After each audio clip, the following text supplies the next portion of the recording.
Hi, Tim. Thank you. Coverage you can count on continues now in Aiken County, where more fentanyl overdoses are being reported. Now, drug treatment providers are scrambling to warn people about the dangers. News Channel 6's Ashley Jones reports. Experts here at the Aiken Alcohol and Drug Center say no recreational drug use is safe anymore, especially since traces of fentanyl have even been found in marijuana. And they called us back and gave us the terrible news that he had passed away. Robert Mackey says he believes his 31-year-old son, Brian, did not know what he was taking when he died of an overdose back in June. It wasn't long after that his girlfriend showed up at the hospital. We asked her what had happened, and she said he had done some cocaine. And we suspected, and still do suspect, that it was probably cut with fentanyl. Mackey describes his son as a normal, everyday guy who just made a mistake that cost him his life. According to her, it was almost instant after he snorted this cocaine that he fell out, started turning blue. Brian's story is not unique in Aiken County. According to a coroner's report, fentanyl was found in the systems of more than 80% of fatal drug overdose victims since January 1st. Margaret Key is the executive director for the Aiken Center. She says the fentanyl crisis impacts everybody. Perhaps certain demographics, an opioid overdose might have come to be because it started with a surgery. And for others, she says it started with experimentation. Key says just this past month, there were an estimated 63 suspected overdoses, 2 of them fatal. Those numbers come from a national overdose mapping system used by the Aiken Center. It's not even the total picture. It doesn't include hospital data. It doesn't include in-home use where someone was revived by Narcan. It's mostly EMS, EMTs, first responders that are part of this OD mapping to try to get us really real-time information about where overdoses are happening. He says fentanyl has even been found in marijuana in this part of South Carolina. Aiken Center counselors say the emergency treatment Narcan has saved a lot of lives when it comes to overdosing.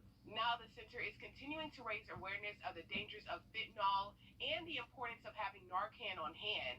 It's through the Savannah River Rock, a community recovery center that's coming to North Augusta. You can find details on that on our website at Wjbf.com. In Aiken County, I'm Ashley Jones, Wjbf, News Channel 6. If you want to become a firefighter or paramedic, now is the time to apply. There is a shortage of workers right now. Gold Cross EMS and local fire departments looking to fill several positions, and they need people to apply. We need people to do the job. We need firefighters and medics. We are always looking for great, qualified people who are looking to want to make a change. Gold Cross and Columbia County Fire Rescue tell us they're looking for applicants who just care about the community and are ready to work hard. State prisons will now have more options to. The Nike Peach Jam is now underway in the city of North Augusta, but as our Aiken Bureau Chief Sean Cabbage Talk reports, the event will look a little different than it did in years past. For more than 20 years, including this year as well, made their way to North Augusta for the Nike Peach Jam. This after taking a year off due to COVID-19. It's exciting, especially coming off the pandemic year. The players may be giving their best on the court, but they will be doing it in empty bleachers. Officials say it won't have any fans in attendance this year. We're trying to protect the players. Nike announcing the tournament at North Augusta's Riverview Park will be closed to the general public. For the first time ever, it will be a 2-week event. Also hosting the Girls Nike Nationals, which is normally held in Chicago.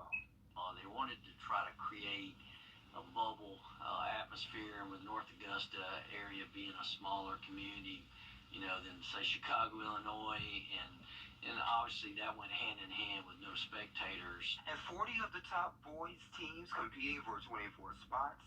The economic impact, a big one for the city.